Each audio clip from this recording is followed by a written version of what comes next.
സിറിയയിൽ വിമതരുടെ നിയന്ത്രണം വന്നതോടെ അസദ് ഭരണകാലത്തെ നിഗൂഢതകൾ പുറത്തുവന്നുകൊണ്ടിരിക്കുന്നു. അസദ് ഭരണകൂടം ജയിലിലടച്ചവരെ കഴിഞ്ഞ ദിവസങ്ങളിൽ വിമതർ സ്വതന്ത്രമാക്കിയിരിക്കുന്നു. സർക്കാരിനെ എതിർത്തവരും അക്കൂട്ടത്തിലുണ്ടായിരുന്നു.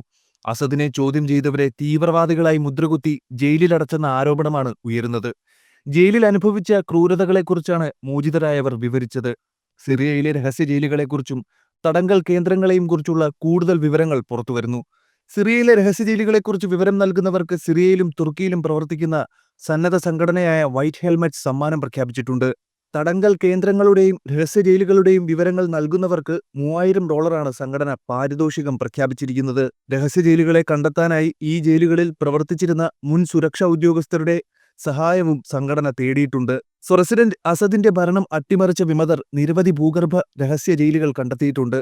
ഈ ജയിലുകളിൽ അനധികൃതമായി തടങ്കലിലാക്കിയിരുന്ന നിരവധി പേരെ സ്വതന്ത്രരാക്കുകയും ചെയ്തു. കൂടുതൽ രഹസ്യ അറകൾ കണ്ടെത്താനുള്ള ശ്രമമാണ് നടത്തുന്നത്. അസദിന്റെ ജയിലുകൾ കശാപ്പ് ശാലകളായിരുന്നുവെന്നാണ് വൈറ്റ് ഹെൽമറ്റ്സ് തലവൻ റയീദ് അൽ സലാഹ് വെളിപ്പെടുത്തിയത്. വാക്കുകൾ കൊണ്ട് വിവരിക്കാൻ കഴിയുന്നതിനും അപ്പുറമാണ് ഈ ജയിലുകളിലെ അവസ്ഥയെന്നും അദ്ദേഹം പറഞ്ഞു. ഈ ജയിലുകൾക്കുള്ളിൽ നരകജീവിതമായിരുന്നു.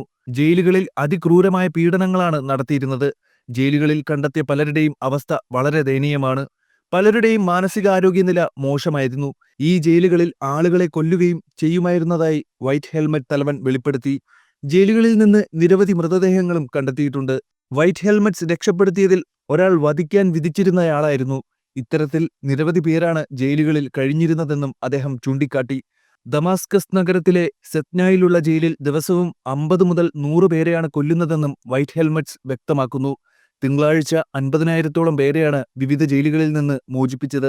1.5 ലക്ഷത്തോളം പേരെയാണ് പല സമയങ്ങളിലായി അറസ്റ്റ് ചെയ്തിട്ടുള്ളത്. അസദിന്റെ സൈന്യം പിടികൂടിയ 1 ലക്ഷത്തോളം പേരെ ഇനിയും കണ്ടെത്താനുണ്ട്. ഇതിലും പലരും കൊല്ലപ്പെട്ടിട്ടുണ്ടെന്നാണ് വിവരമെന്നും വൈറ്റ് ഹെൽമറ്റ്സ് വെളിപ്പെടുത്തുന്നു.